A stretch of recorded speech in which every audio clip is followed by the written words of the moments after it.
So we're sitting here at the third day of Intel Extreme Masters World Championships Finals with David Hiltscher, Vice President Gaming Communities of Turtle Entertainment. How confident were you with the first 2 days? Well, we're pretty happy. I mean, we've been at CeBIT for 8 years in a row, 7 years in a row with the Intel Extreme Masters. We've been there before as well. And it's always a bit difficult because it's kind of a weird mixture between an IT trade fair and a consumer trade fair. So usually in the week we don't see that big numbers, but we've seen an increase over last year for Tuesday and Wednesday. We're happy with the attendance here so far. We're looking forward very much to the weekend. Friday, Saturday are going to be packed, and I think we're going to have to close down the hall again. So come early if you want to come. Stream numbers were exceptional. Definitely an increase over last year. We had more than 200,000 concurrent across all streams yesterday. ESL shop sales have been great. Website numbers have been great. For the first time ever, we have in-depth League of Legends statistics that you can check out at the Intel Extreme Masters website in a way that nobody has ever done before. So far we are pretty happy. We're on time mostly, very little or very few technical problems. All the setup has been very smooth this year, so we're all very relaxed and very happy so far. So you said there's an increase in streaming numbers, for example. Where does this increase come from? I think it's a natural growth that we've seen across all tournaments, not just ESL tournaments, over the last 3 years. I think since StarCraft 2 came out, the esports landscape has changed, and it's growing and growing and growing every year. Of course, you have to deliver quality each year, and you have to improve your quality. And we always try to figure out new ways of getting a better stream going, getting better show going. We have the analysis desk now. We have very good hosts in both games. And I think overall people appreciate it, and it's just great entertainment. Were you surprised by the distribution of viewers or spectators in the hall on the first day where both the games were on? Like StarCraft was pretty empty, although there were a lot of seats still empty, and League of Legends was already full. All seats were used basically. It's not really a surprise. I mean, we've seen that before for virtually all tournaments that we are doing with both League of Legends and StarCraft 2, and it's also a mirror of the streaming numbers. So we always see more people tuning in for League of Legends or coming to events for League of Legends than for StarCraft 2. It's difficult to answer. I mean, I don't have a definitive answer, and everybody is trying to figure out why that is, because we're not the only ones with that problem. But I think one of the reasons is that we have much more StarCraft 2 content overall than League of Legends content, like globally. And in general, League of Legends is just the bigger game nowadays. The way that Riot set it up as a free-to-play title is very attractive to people. It's easy to get in. And I prefer StarCraft 2, but it looks like there's more people that want to see League of Legends than StarCraft 2 at the moment, which isn't really hurting StarCraft 2 that much, because the numbers are also good if you take them on their own. So it's just the way it is, and I'm pretty sure that on Friday and Saturday everything will be filled. Like, we have 1,600 seats here, and we will be filled to capacity, I'm pretty certain. Kelara said that he thinks Heart of the Swarm cannot get bigger than Wings of Liberty ever was. Would you agree to this statement? Well, the beginning of StarCraft 2 Wings of Liberty in 2010 was really a major revolution in esports, and League of Legends wasn't a big title back then. So I can understand where he's coming from, but just looking at the numbers, I don't think I can agree with that. I believe that Heart of the Swarm will be doing just fine, because there's still a lot of people that enjoy StarCraft 2, and it looks like Blizzard learned a lot from the Wings of Liberty experience and from the World Championship series that they did last year. And I'm pretty certain that they are going to do an even better job with Heart of the Swarm in promoting esports. I mean, if you look at the in-game client and the way they integrated the Intel Extreme Masters this year, this is massive. I mean, this is really, really great. Everybody that's playing StarCraft 2 will be aware of the IEM happening right now. And they're going to do major promotion around the launch of Heart of the Swarm. It's one of their major releases this year. So I'm pretty certain we will see a lot of people coming into this StarCraft 2 scene that haven't been there before. So let's wait and see. I mean, nobody can tell the future. So maybe James is right, maybe he's wrong. We will find out, and we will definitely try to make Heart of the Swarm even bigger than Wings of Liberty. And I think that goes for all tournaments like MLG and IPL, not anymore. But I think most of the major tournaments will stick with StarCraft 2 because it's so enjoyable and we have so many great characters as well in the game. Looking more on the distribution of games in the ESL Pro section overall, we have Wings of now Heart of the Swarm and League of Legends in the IEM, and we have the RaidCall EMS section with StarCraft, with Counter-Strike Go, and with Dota 2. So is that a distribution we'll not only be seeing for 2013, but for the next years as well? Well, there's more games than that. I mean, we just started the RaidCall EMS 1, and for us it's kind of a new product and a new way of trying to organize our leagues because it's Europe-centered. It's not a global league, but it's also not a national league. It's kind of what people, especially in Germany, have been demanding for a long time. It's kind of a European Pro Series, and we're definitely looking into offering that for more games. I mean, the RaidCall EMS 1 is about CSGO and Dota 2, but we are also running the World of Tanks Pro League together with Wargaming, which is pretty much, or for us, it's on the same level as RaidCall EMS 1. It's also a European league, has offline events, has big prize money, and we are also looking at the League of Legends Championship Series in Europe that we are running, which is also for us the equivalent of EMS 1 for League of Legends. We're definitely looking at adding more games. But you always have to look at the game and the way that the community for that game works, and then we decide which pro leagues or which kind of tournaments to offer. So we have a lot more games that we are actually running competitions on that are not as much in the public eye of the general esports community, but there's specific game communities that are very much into that game. For example, we're currently running the Call of Duty Black Ops 2 European Championship for Activision on the Xbox. Obviously, most PC gamers will not care about that, but I mean, there's a very big community for the Xbox for Call of Duty. We're also running a lot of leagues for Combat Arms, for Crossfire, and a lot more free-to-play games. So, I mean, of course, for the major pro titles, we have to focus on a few games because an IEM or an EMS 1 is very much focused on streaming numbers. We believe these games are like a spectator sport, and some of the other games are more of a participant sport. So that's more the way that we look at it. And in general, every game that can be played competitively in multiplayer is interesting for us, and then we figure out where to put it. Talking about like what ESL basically does. A few years ago, you had your Intel Extreme Masters, which you held basically all alone. Now you're working much closer together with the publishers, with Blizzard, with Riot Games. Are you becoming more and more of a service provider for publishers? Well, you could argue that we've been a service provider for publishers for 13 years. That's when we were founded in 2000. So it's more like, yeah, we're still being a service provider, but now we are also getting a bit of financial support from the publishers, which is very helpful in growing esports in general. And that's been one of the hard parts in the past that we've been lacking publisher support. There have been a few publishers that understood esports early on.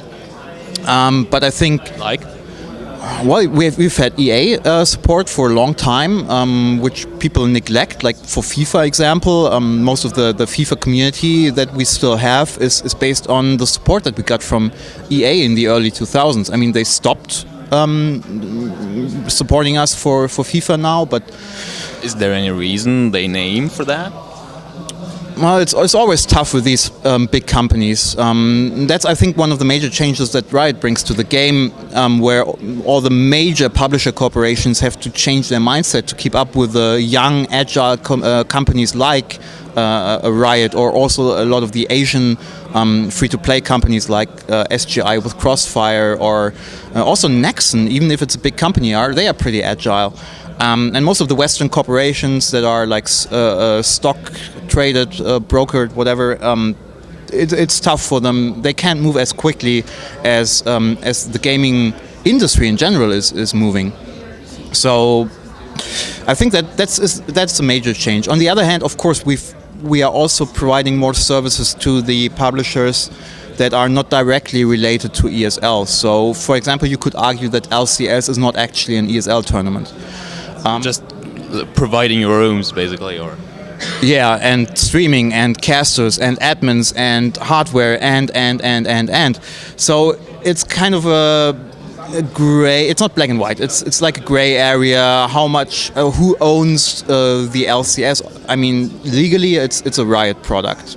But in the end, it's more of a joint effort that we're doing together with publishers, and not just with Riot. I mean, at the moment, we're talking with every publisher in the world, everyone that's putting out multiplayer games. Everybody wants to talk to us. It's not like in the past we always had to chase these guys, and now they're coming to us and they say, hey, we want to replicate what Riot is doing. We heard about this eSports thing, tell us how it works. And that's a great position to be in. And that's also for the communities that have been neglected in the past, especially communities from major publishers like Activision or like EA. This is changing now. It will take a few more years probably until all of them are really there, but we are seeing the trend. For us, I mean, it's always about helping the publisher realize their potential for esports. I mean, we're interested in having esports as a global sport, and we don't care that much which game it is, as long as it's a true esports title. And so we are open to any publisher, and we have to adapt to their needs. And if they want to own the league, if they want to run it on their website, if they want to use their user accounts, well, then that's the way it is, and we will help them do it. We always advise them to use ESL as a website, as a league, as a structure, so they don't have to, like, if there's cases of protests in games, that's always tough to deal with for publishers, because in the end, there's the one team says we have to win, the other team says we have to win because of that rule, whatever. And publishers with their traditional PR marketing structure, they don't know how to deal with that, because there's shitstorms all over the place when you run a league, because somebody will always be at a disadvantage in major disputes.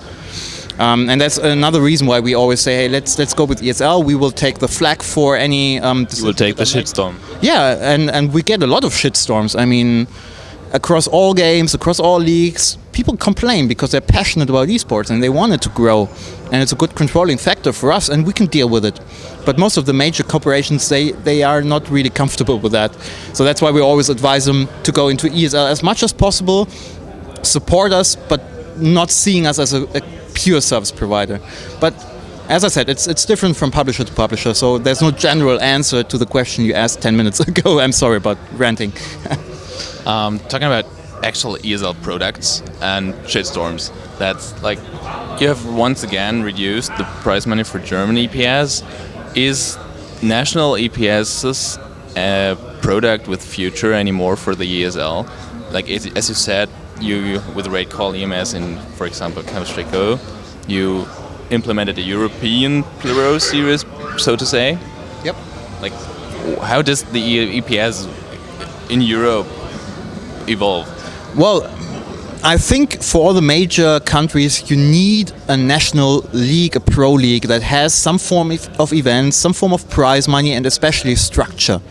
And as you're a German, so you know how extensive the EPS rulebook is. If you look at an MLG rulebook, it's like a 2-page HTML doc that just lists the maps, basically. Our ESL EPS rulebook is 60, 70 pages long. There's a long list of requirements for an organization to join EPS.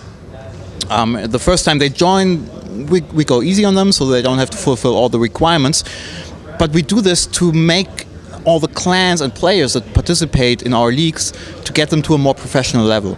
If you found a clan today and if you want to go pro, well, it's very hard to find a team or a player that can actually participate on the level of an IEM or a League of Legends Championship Series or any of the global pro tournaments. It's very hard to get in there. It costs a lot of money.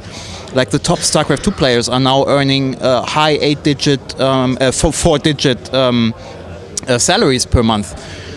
You can't do that as a young clan, but we want to have younger organizations come up and fill the void of organizations that eventually fold. And that's where the National Pro Series come in. It's a more closed-off environment where we kind of protect the German teams from the Sharks, from an EG or from Meteor Makers or an SK Gaming, because they can't compete with them. In a national EPS they can. They get structure, they get prize money, and they can grow with that. So for us, it's very important because ESL always believed in creating an ecosystem for esports, and we're absolutely certain that esports can only grow if there is an ecosystem that consists of young teams, young players, of press. I mean, we have a giant press area here. A square meter here costs roughly 500 euros at the trade fair, and we have like 50, 60, 70 square meters over there. I mean, we're investing into press as well, and we try to invest into all kinds of esports organizations, because only then esports works. We can't do it all on our own. So EPS has definitely a place, but it has to be viable, so we can't just burn money on that. That's what we did in the past, and that's why we had to scale EPS down a bit. Prize money, events, promotion. We have to keep it a bit smaller because the way that we did it in the past was just not sustainable. And yeah, esports is about sustainability. We can't have organizations fold every year, and we need sustainability. Saying you burned money in the past does that mean you don't burn money anymore?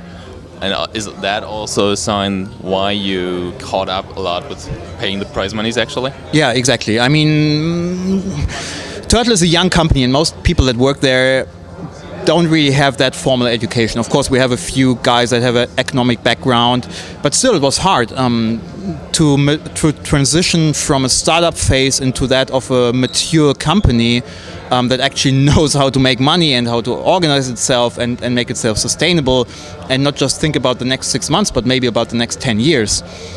That took us time, and we made a lot of mistakes that we learned from, hopefully, and we've changed our products a lot, we changed our structure, and it paid off. It took us about 3 years to make the turnaround on the prize money issue, but now I think we're there finally. I mean, we've paid out all overdue prize money, so we're completely in the clear now. We're actually transitioning into paying out prize money earlier than it's actually due. I think even the EPS prize money from December is already fully paid, and players start to gain trust again with us, and trust is very, very important in any kind of business. So it's lower prize money, but guaranteed fast. Well, obviously there's no guarantees in business, not just about prize money, but any kind of payments. But we're pretty confident about the financial shape that we're in right now. We learned a lot and we improved a lot, and I think ESL is now a sustainable business, and it looks like we're going to have a good year. So you also said you need teams that are structured, that go along by the rules and have the sustainability, not only organizations but also teams that have the sustainability. Do all IEM participants accomplish to this habit? Certainly not. I mean, if you look at the clans and what kind of companies they are, most of them are actually startups. And as you know, if you read up a bit about startups and in the internet world, well, most of them don't make it. And I think esports actually has a quite high rate of success for startups. So I don't think it's a bad business environment, but still, most clan founders are young people that don't really have the business experience. So it's natural to see them fail sometimes. It's just the way it is. I mean, we try to help them. We try to force them to professionalize, to form companies, so they don't run as much financial risk as they were if they were just doing it, basically. But yeah, I think we will always see clans fold and new clans pop up. I mean, I think we're still 10, 20 years away from a really, really, really fixed set of 50 pro teams worldwide that have a sustainable business and a lot of employees. It just takes time. But look at any other sport. I mean, we still see basketball teams go bankrupt. We even see professional football teams in Germany go bankrupt. So I don't think that it's really an issue at this stage that some of them will fail, because it's just the way of the business. On the other hand, I'm pretty happy about the shape that most of the clans and players are in, and especially the StarCraft 2 players have professionalized a lot over the last 3 years, and we're seeing the same in League of Legends at the moment. So is there anything you wish for the next ESL season, so to say, which is almost always starting after CeBIT? Well, we're pretty happy with the way or where we are at the moment, and I mean, we already laid out our plans for basically most of 2013. Obviously, IEM is something that still has to be discussed. Season 8, which would likely start later this year. But other than that, most of our tournaments are fixed for the rest of the year. The one thing that I'm really hoping for is to get not just financial support from publishers, and of course we're getting a lot different forms of support as well, but I'm looking very much forward to getting more technical support from publishers.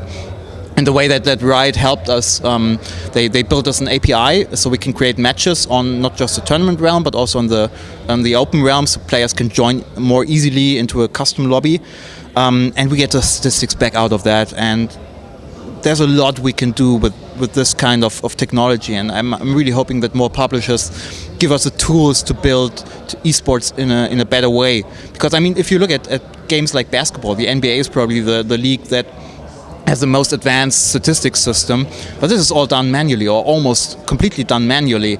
And for a computer game that is even way more complex, with all the mathematical calculations that are running in the background, you can't do that manually. It's impossible. So we need access to data, so we can make esports more interesting and get more analytics and data out of it, and make it more fascinating for spectators. So everybody that is interested in League of Legends should definitely check out what we did for the IEM World Championship here. And I'm really hoping that we can do more like that in the future. So thank you for the interview. That was David Hiltscher from Turtle Entertainment, and we will continue our coverage from IEM CeBIT.